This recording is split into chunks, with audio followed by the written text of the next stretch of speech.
wanted to ask you about your path. And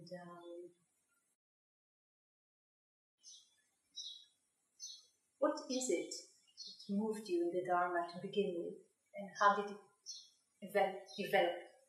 Wow, okay. From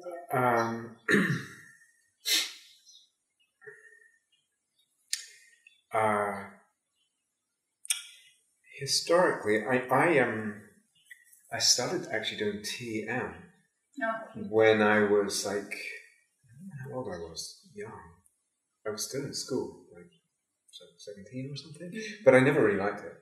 I never really, I don't know what it was. It didn't really have that much attraction to me. My friend was kind of in it and into it, and but so I did it for a while. But it never really sparked for me. And maybe it was the way it was explained or wasn't explained. It was just sort of, it didn't make any sense to me. Or maybe I wasn't really, I don't know. Anyway, I didn't really get into it. Then when I was I had this thing in India. I was interested in the mind, really. And I had, like I said, a kind of sensibility, spiritually, I would say. Sensibility? Receptivity, like I was telling you about my father, that's what I meant to tell you earlier, sorry. Yeah. So he had this difficult history around, I'll just say this because I wanted to say earlier. He had this, history with the Holocaust and his relationship with Judaism and Orthodoxy and keeping the rules and all that. And I think for him it was about meaning as well. Like, somehow it gave meaning to all that suffering that he went through if he was religious in some kind of irrational way, I think. But, anyway, so at this, 13, 14, I really, really wasn't into it anymore. And then as I was 16, 17, I started, just sensing some kind of nascent spirituality emerge, especially with nature and with music. It was really strong for me, and I would spend a lot of time just walking on my own in the really big parks, really, but and music was really important. And so when we were supposed to go to synagogue on Saturday morning, I would at a certain point I just would go for walks in the park and just be in this kind of, and so I told my father I was at the youth service. They had a special. I had plenty of lying was going on. To get by. Like, 'cause I went to play football. I wasn't supposed. All this stuff. Lots of lying going on. Partly because then when I decided to tell him the truth one time, and I just look, I'm actually not going to synagogue. I don't really believe in him. But what I do is I go to parks and I feel God there. And he said, "What are you talking about? You sound like you're mad." Or in love or something. He just didn't get it. He completely didn't get it. And he was, but then again, he got really, really upset. And some time went by, like, I don't remember, days or weeks even. Didn't talk to me, really angry about this. And then he said, "I want to talk to you." And he sits me down on the sofa and he speaks 2 or 3 hours straight about the Holocaust, all these intense stories, and then I just drink it up. I didn't say a word, and at the end he put his hand on my knee and says, "So I'm glad you decided to be Jewish again." So I realized at that point, I was still young, I think I was 17, I realized I don't think he can compute this information. It won't go in, So this kind of thing happened maybe 2 or 3 times when I realized he's not going to kind of digest that information. So I just pretended, but without really trying too hard, feeling too guilty. It was just like he can't see something. He won't. It's too painful for him. It's good you realized. So much was riding on us as his progeny, as his offspring. It's like he felt like his life was kind of, he didn't have a life. It stopped in the Holocaust. So everything was given into the children. That they were the continuation.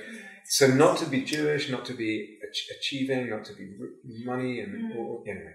So much like in the book, Second Generation. I read some books about it. So anyway, so this was emerging in me, and I started, and that was when I did TM a little bit. That's okay. I did TM a little bit. Wasn't really into it, and then when I had that trip in India, but still wasn't really attracted to anything there. spiritually and wasn't practicing. And then when I was at university, it was, I think right at the start of my second year in university, I was just walking and I saw a poster advertising meditation class. And again, it was one of those things, I knew I was going to get into this. It was just an intuition thing. So I went to the class, and it was someone explained like the Four Noble Truths and the Eightfold Path, and it probably, now I would listen and think it's not even a very good dogma. I don't know, maybe, but I was completely like, it just made complete sense to me. I stopped, I think, that night drinking and doing drugs, and just like, because it was the fifth precept. So it made complete and utter sense. It was just like, yeah, I get this. Wow. And we had to start, like, so I didn't start on a retreat. I started with, we had to, like, was it? Yeah, 5 minutes a day at home was the, like, homework, and then you would come and discuss with a teacher for 10 minutes, and there would be another class. But right from those 5 minutes, it was really powerful for me. So I was really, like, just this 5 minutes, I was like, wow, I feel really different. After I was going to have my dinner, I was like, things look different. So I really took to it like a fish to water. I was really into it, and I just was kind of naturally disciplined, and I loved it, and I just got more into it. So I did that for 2 years until I went to America. And when I moved to the States, I moved very near, IMS, IMS. So I was in the same state, at least, at Boston. It's like western Massachusetts, and so I was a couple of hours from there. But we had CIMC, which is like a sister center. It's a Cambridge Insight Meditation Center. It's a non-residential center. And I was reading Dharma books. I loved Ajahn Chah, that whole lineage, and everything. Everything I could get, all Theravada. Mostly, I think. I was also kind of into a little bit of Sufi stuff, but just kind of reading more than anything. Did you remember what I read? No, but I remember reading those Rashad Field books. Yeah, and I'm being really loved them as a teenager, and I don't remember much else. So it was, but practice-wise, it was really like very straight ahead Theravada, and really a lot of emphasis on meditative practice, and I loved it. And then I got into the whole insight meditation thing, and I love that too. And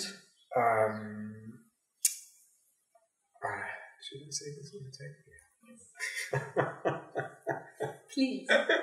It's such a long story. You ask me these questions; they all involve long stories. Sorry.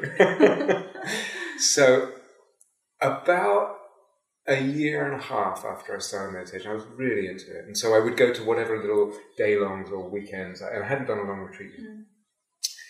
And you were 20? I was 20. I started about 19. So I think I was 19 when I started. And maybe 20. But it was back in England? Yeah. Okay. So it's still at university in England. Okay. So I went to any day-longs or weekends. And I went to one... I can't remember exactly when it started, but basically what I look back now is suddenly all this PT, like really intense. It was great. I was like, this is fantastic. So what is PT? PT is rapture, or basically bliss, a lot of bliss, physical bliss from the meditation, really a lot. So it was just like, and my consciousness was changing, and it was wonderful. And if I get the order of things right, and then a little while into that, after a couple of months or something, so something had bumped up to another energy level from these day-longs and things like that. And I was practicing every day. And then I started practicing twice a day. And then the PT started being accompanied with all this kind of, Kriya, like really shaking and stuff like that, and quite strong. And I talked to the teacher there, but I can't remember. What did they say? Whatever it was they said, it wasn't very helpful. And so, and after a while, what happened was there's a lot of bliss at first, and just nice, and then the bliss and the movement, and then just the movement, and the bliss had gone, but the movements were super intense, like really kind of a lot of, and I was so dedicated and so into it, so I just stuck with it, and. I'm just trying to remember the details now. So, I can't remember what advice I was given in England. I actually don't remember, but whatever it wasn't particularly helpful. And then I moved to the States, And then I had the IMS there and the CM. So the first thing I got to the States, it's like, I'm signing up for a retreat at IMS. Right. And I did all these weekends at CIMC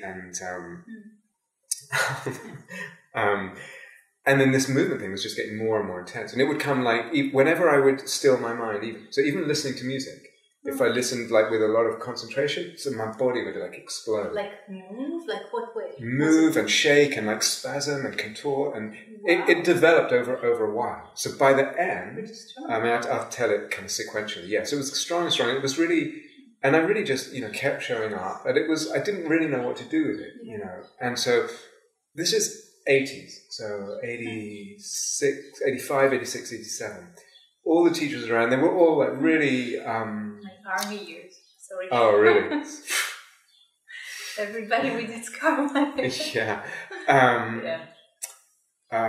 So lots of people had very conflicting ideas about what was going on and what I needed to do. No one really knew. No one really, at that time. So I'm kind of painting a picture of the insight meditation tradition at that time. That's good. A lot of and people saying this or that, from the teachers, but no one really knew. So I was kind of left on my own with this. And I remember, and it just got stronger and stronger, and I was practicing really with a lot of dedication. And I was living at a really high pitch, like I lived alone for that first year before I'll tell you what happened later, but and so I lived kind of like a monk, I was practice my music and really study and then do my meditation and all this crazy movement, and I didn't really have any friends. I didn't know anyone in the country, so it was a little bit crazy, and I'm like 21, and this stuff is just getting stronger and stronger. So I did these weekend retreats and at one point I started roaring, like a lion, like a tiger, in fact. I'm just saying that anyway. I won't. So I started roaring, and I had by that point, because I was moving so much and doing all this stuff, and I think at some point I was hitting my chest really hard and like doing this in the retreats. Yeah, like in the meditation and sweating, and it was really intense physically. It was a real workout, Whoa. So the other people were like, "What the hell's going on with this guy?" So the teacher sends me, said, "Why don't you just go and do some walking meditation downstairs?" So I went down walking meditation. He comes down maybe the next day or in a few hours. I said, "How's it going?" I said, "Well, I'm okay, but now I'm roaring." So we're walking. So roaring. What do you do for a living here? So I said, "Well, I'm studying music." He said, I thought maybe you would be a lion tamer or something. So people really didn't know. Not very helpful. No, people really didn't know. They were like, what to do with this, And then I went on a residential retreat at IMS. So these were non-residential weekends. And the energy is just building and building. And again, it's summer in Boston. It's getting really hot. And so I went to this retreat, and then it starts getting even stronger. And I'm really like repeatedly thumping my chest, really conscious, like really bright, sharp mind. And you didn't like try to stop it? Or I didn't try to stop it. What did you tell yourself? What I told myself was the way out is through. And I just had this You're purifying something. Purifying something, and I need to find out what this is. Something will emerge. I will get conscious of something, and I was up for the challenge of it, no matter how difficult it was. And so on this IMS retreat, then so it gets stronger and stronger, thumping my seats. Can you sit at the back because people are getting scared? Really, it was quite So I sat at the back, and it's still stronger. Then he comes into the teacher says, and can you maybe sit in your room? Okay, so it's across the courtyard at IMS from the meditation. So I went and sat in my room, and then it gets even more intense, and I start talking in tongue, babble, like gibberish. I don't know, but something, and roaring and hitting myself and spasming, and it's really, by the end of the day, I'm like physically exhausted, and then at one point, then my whole body just started shaking, like completely, but almost bouncing up and down. And I think I was completely conscious, I was a little freaked out, a little scared, but just like, okay, just look at it, and really sharp, bright mind, like a lot of mindfulness. And then I just spontaneously, no, please no, and shaking. So obviously I shouted it, I wasn't, no, please no. Something like that. I had shouted, but so I was very aware that I was doing, but I didn't choose to, it wasn't a choice to do that. Yeah. So the meditation teacher was in the middle of a sitting. He comes running out the hall, bursts into my room. Are you okay? Wow, we heard it. Yeah. And so I'm fine. It's just a little bit strange, but I'm really fine. This is so English.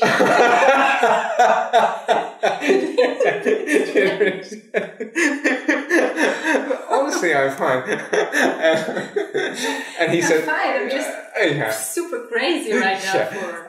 And so he said, look, I think you need... Oh, that's the other thing. Before that, in an interview, he said, look, I think you've been tortured and executed in the past life, and this is the reliving of that memory. Wow. So he had said this to me 2 or 3 days earlier, and I was like, wow, okay. And then I took that back, said, okay, well, if there's something that's going to come... So I was really looking. It's like all this stuff's going on. Maybe I'll see a memory and it will, release. Really? So he just came to me and said, look, I think you need to... I think it's better. I was hitting myself so hard. I mean, smashing my chest, just over and over and roaring and all this stuff. And he said, I think you're going to hurt yourself, so why don't you stop, So this is like that 6 days of a 10-day retreat. And I was heartbroken. I was devastated. I was like, how am I going to get enlightened if I can't? And I beat yourself to death. And I remember I walked on the road outside. I must have just walked, he'd said this and he said, stop. And so I, said, okay, I need to get back to Boston. So you need to find a past life regression therapist. I know some people. I'll put you in touch, and or you can look this guy up or whatever. And so I walked down the road at IMS, and I was just, I was 21, and I had so, I loved the practice. I was so into it. I was so enamored and on the path. And then it's like, if I don't meditate, how am I gonna? And it was terrible. It was like, wow. And at the same time, part of me was relieved. It was exhausting. Just physically. So I went back to Boston, looked up this guy. He said, I'm too full now, this guy. He's a famous past life regression guy. But I've written this book. So I'll put you in touch with 2 of my students who are training to do this. In the meantime, read my book. What's the book? I think it's Roger Woolgan. It was called Other Lives, Other Selves. So I read this book. I have all this stuff about really intense and all this stuff. No, please, no. And it from the outside, it made sense what he said, because it looked like almost like someone was maybe stabbing me with a spear or something, and I was just like this, So, I have to be careful now. But So I went back to Boston again in the crazy Boston heat with no air conditioning and not really having much of a group of friends yet, in this very solitary existence and super intense. Read this book, which is full of so the idea is, if you remember past lives, it's usually going to be the most traumatic, most bloody and gory and horrific things that will come to this. So there's these stories, people, and they're just really horrific, horrible. And so I'm reading this and thinking, oh my God, I wonder what mine is going to, just based on this. So anyway, then I saw these 2 people, but I think I just didn't trust them. They didn't exude a sort of confidence in what they were doing. And so nothing really happened. I walked by a kind of spiritual bookstore and I just saw a psychic advertising something, readings. I was just so confused what was going on. I was like, what is this thing? I didn't have any, and I was so looking, really with as much kind of attention as I could. Can I find out what this is? Can I see a glimpse of something? Nothing. So I was really I just didn't understand it. So I saw this site, so maybe someone else can give me some. So I went to see the psychic, and she sent me to a psychotherapist, which is probably good advice. And this woman, I saw her for about I saw her for about 3 months. She was okay. It kind of got me over a crisis. I stopped meditating. Wow. At that point, I moved into a house with some other musicians. It was like a party house. I started drinking beer, a little bit and stuff, just more normal for a 21-year-old. So my energy was super tight, high, like a violin, and it just kind of came down. I stopped meditating, hung out more, social, and sort of got me through a crisis, and then kind of let it be. Anyway, but I still wasn't meditating then. But I was still interested in spiritual things, like the music I was listening to and everything. It was so I had this idea. At some point, I'm going to get back into it. And I did a lot of body work. I did a lot of what's it called? Kondo, I think, some Korean. It wasn't that. It was Sundo. It was called. It's similar. It's a bit like Qigong, but it's Korean. So I did a lot of that and some other really kind of grounding the energies and opening things up.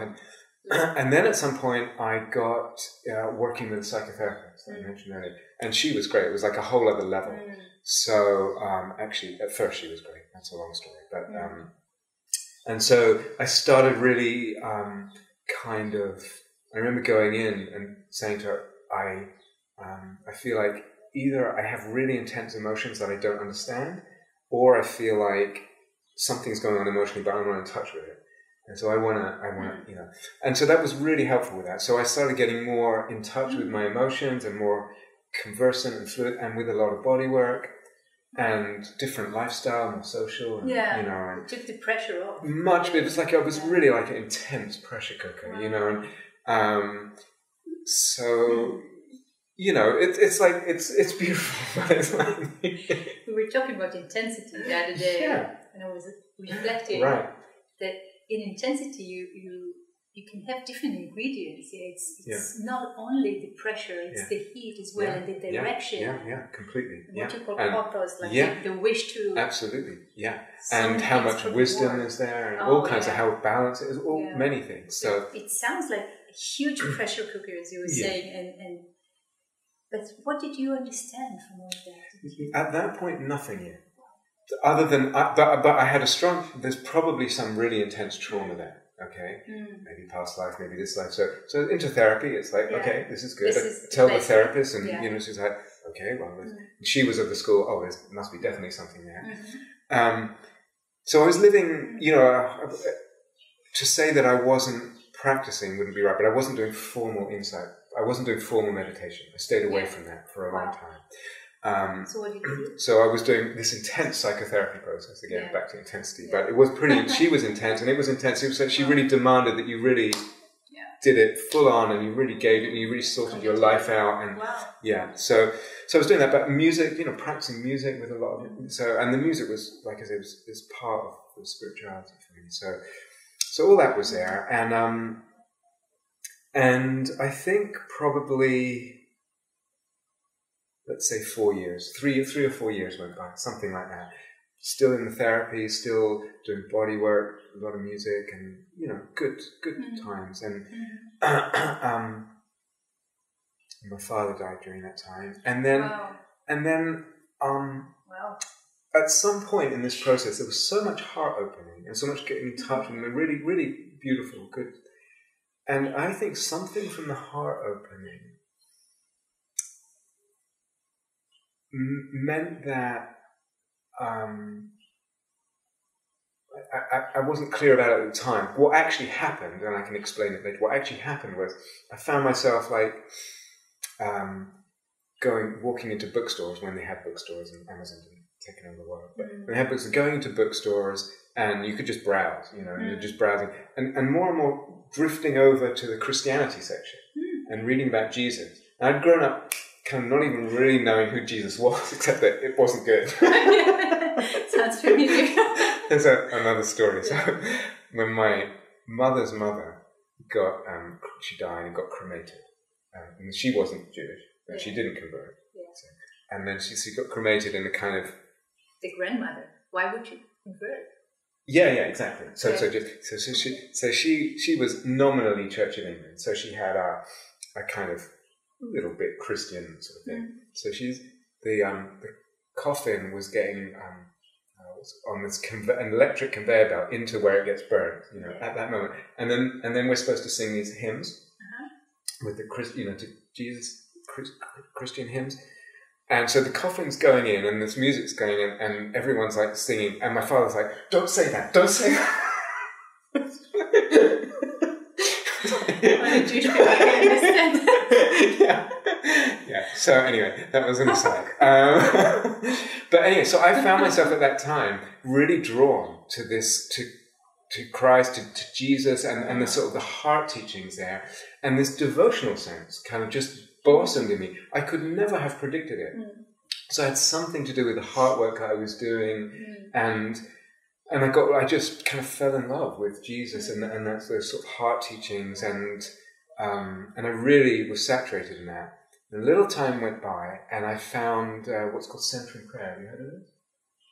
Just yesterday. How funny. Where did you hear from it? In the Dharma talk.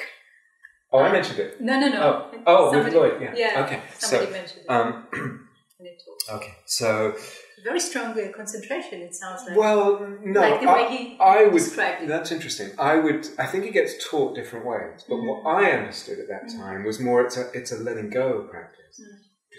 Like it's more like neti. Like, so the idea is you have a word. Like this, not that. Yeah, like you have a word. So you have a word, which mine was God, basically, that just points your orientation towards letting go of everything that's not God. So any image or any thought or any feeling, however spiritual they are, however lovely, they're, in Meister Eckhart's words, they're creature, not creator. Creature. As in other words, they are created. They are not the transcendent divine. Yes. So it's a dualistic. They're not that. It's very dualistic. It's very dualistic, but a bit like neti. You know, in the practice, you just kind of not this. I want just this, just God. So my word was God, and it's so I viewed it. I think some people then concentrate on their word like a mantra. It becomes so people, and now it's taught differently with a bit more images. But anyway, back then the way I did it was really this letting go practice, and it was beautiful, you know, and there was a lot of devotion. So I was devoted to that and that whole thing, and something was just happening in my heart and in my being in really beautiful ways, very lovely, and none I could have predicted. And then I got involved with a centering prayer group, and I was actually teaching that a little bit, and in a group at the local church, and I was really into that. And then so that went on for a while, and then at some point I was just curious.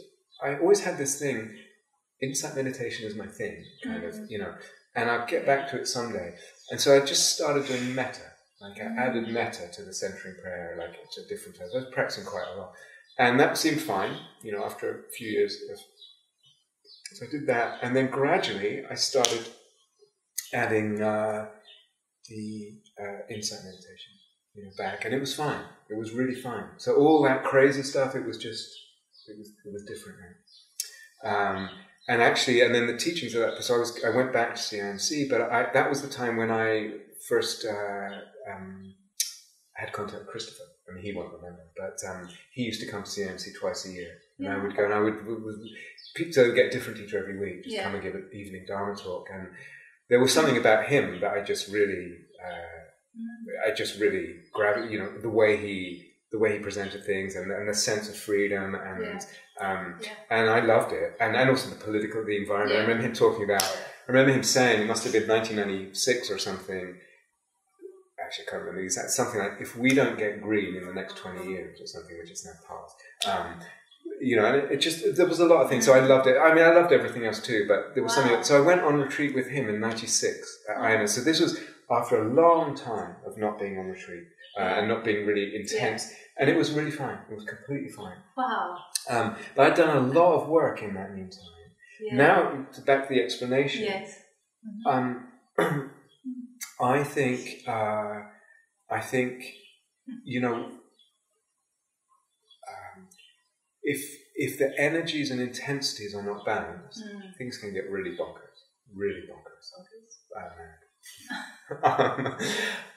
So, you know, I have so many students now coming with, you know, the beginnings of this kind of thing, and I know how to work with them right then to just, it becomes not a problem. You don't have to assume, oh my God, it must be trauma or this or that, or it's the Kundalini, oh help, you know, it's like, but if you relate to it wrongly, it can go like it did with me. It just gets crazier and crazier and crazier. So, but I lost count how many people have this kind of thing. It's like, I just know how to kind of work with their energies or just get them in a slightly different way of, and it just goes away, you know. It's so interesting that you say it, because when you were talking about it, I had this thought, memory, about a retreat I was teaching with Christopher ages ago in India. And there was a person on that retreat having something quite strong, not as strong, but very, very strong as well. Movement, shaking. And basically, what Christopher said, very bluntly, too much pressure. Yeah.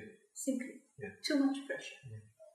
And when I was working also with people having similar things, not as intense, I've never encountered someone having such intense experiences, I always kept to that. And it's mostly, basically, always worked, like taking the pressure off. And for me, there's different ways of doing that. No. Okay. So there's one is, I think, my whole, like looking back, there was one teacher, Bill Morgan, who's actually a psychotherapist. So I saw all these different opinions, and he said, I don't really know, but I do notice that it's usually the people who really kind of put in too much effort that have this kind of thing.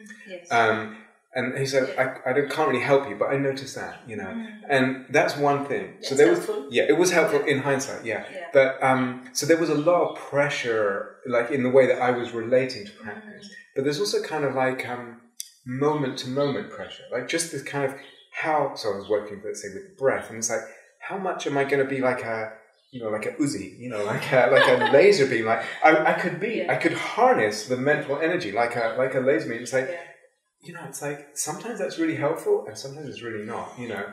And then one more thing, and then sometimes when the PT comes and the energy comes, you know, this I encounter all the time. It gets stuck, or people make it too narrow, and so taking the pressure off is also making more space in the body and letting it flow, you know. And so if I'd have known these things back then, probably none of. Still, I learned a lot through that massive, let's call it a detour, but it's not really a detour. So I don't regret it, but a part of me is like, wow, you know, that didn't really need to happen. I wish someone told me just to breathe. And then one more thing. So when I got back to the insight meditation scene, in that gap that I was out of it, that's when metta had come in. So I think people had realized, like, you know, it's all gotten a bit kind of and cold, and so they had, like, Sharon had started doing the thing, and that was like a lot of people were teaching metta and balancing it. So again, there was a kind of imbalance of something in its infancy, and in different ways people have, you know, very different place now. I would hope, like you're saying, like Christopher said, and like the teachers nowadays, it's like when people have that kind of thing, they should know, you know, really, you know, you can work with this quite easily. It's not, it doesn't have to be a big deal, you know. So, and it's so helpful for the student, you know, they're like, oh, they have this thing, they think it's so difficult, but actually, you know, really, it can sometimes take 20 minutes, and they know what to do, and it's fine, you know. And it goes away, and even I found out that when I actually tell people, you know, you can stop it. You can stop it. I couldn't back then, but maybe it got to a certain point. When maybe if someone would have told you. At the beginning, We're back in that, on that arena of somebody, we need someone to tell us actually what, it looks funny, why would we need someone else? But actually that's the way it works so many times. We don't know, something in us just doesn't know that we have this power. And one more thing that came to my mind, like actually two things. One of them is really like the whole teaching of the Theravada and the way it started off in the West. And like at the beginning, yes, they were very, very, you know, not all of them, like, you know, the forest tradition and Ajahn Chah are more open, but they had to balance it, as you were saying. But for Christopher, for example, it was never anything, you know, never a big deal. He was never teaching this kind of thing because there was not the pressure to begin with.